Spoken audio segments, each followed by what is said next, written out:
Right, at long last we're going to make some spinach cheese pie. We've got a big bowl of chopped Swiss chard. I don't have any fresh spinach, but I'm going to use stems and leaves.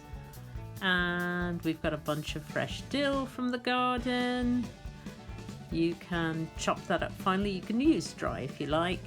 1 packet, 200 grams of Greek feta cheese, 2 eggs, 1 for the actual mix and 1 as an egg wash to be brushed on top of the pastry.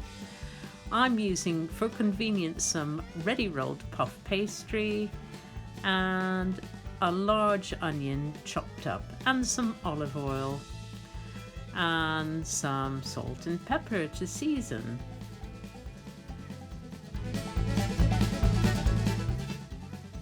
Right, it's really important to wilt your Swiss chard before you start cooking it. So I'm going to pour some hot water out of the kettle. Just pour enough so that you cover the leaves and let it sit for a minute or two to wilt it down. Let it cool off before you do anything else. It's going to be very hot and you're going to squeeze the water out for the next stage. Right, all you continuity people out there, notice I have a different top on, and that bowl of Swiss chard seems to have shrunk a bit. I had a lot of problems with my phone when I started making this video, so I do apologize. This is a different time that I'm finishing this off. And note, this water is super hot and I am burning my hands. So do as I say, not as I do. Let the water cool off before you do this. Please, you don't want any scalds. Right, now it's time to cook the onions. I'm going to saute them in the oil.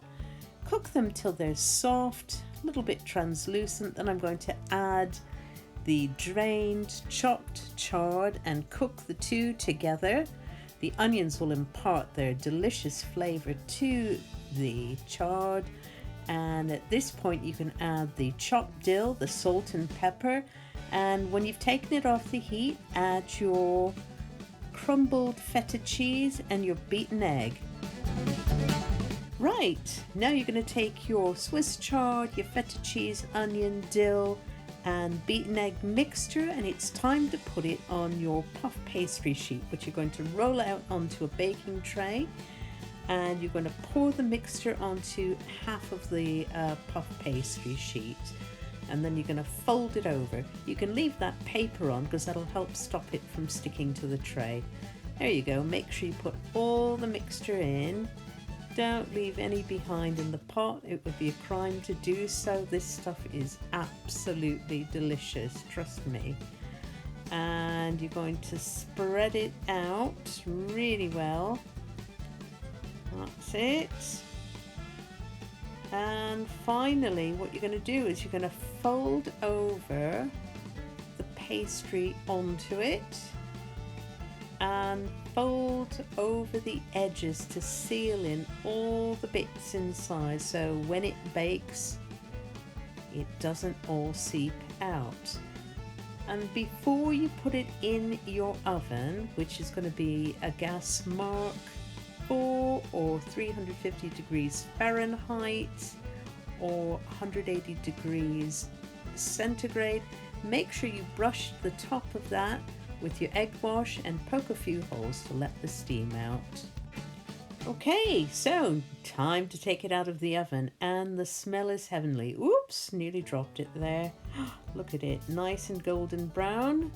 Put it on a trivet and let it rest for just 5 minutes because it's absolutely stonking hot there. You don't want to burn yourself. Right. Ooh, smells great. We're going to cut it in a moment, and first I'm going to... Oh, wait a minute. What's that cat doing over there? Arlo, get out of the way.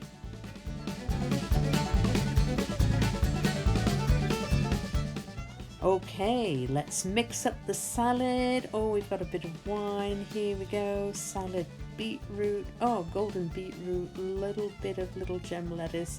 Right, let's cut this baby. Oh, look at that. I wish you could smell this. great big slice for me. Look at that. Still have to be careful I don't burn my tongue on it. Don't worry, Bob, I'll make sure you get a bit too. Have a try, it's delicious.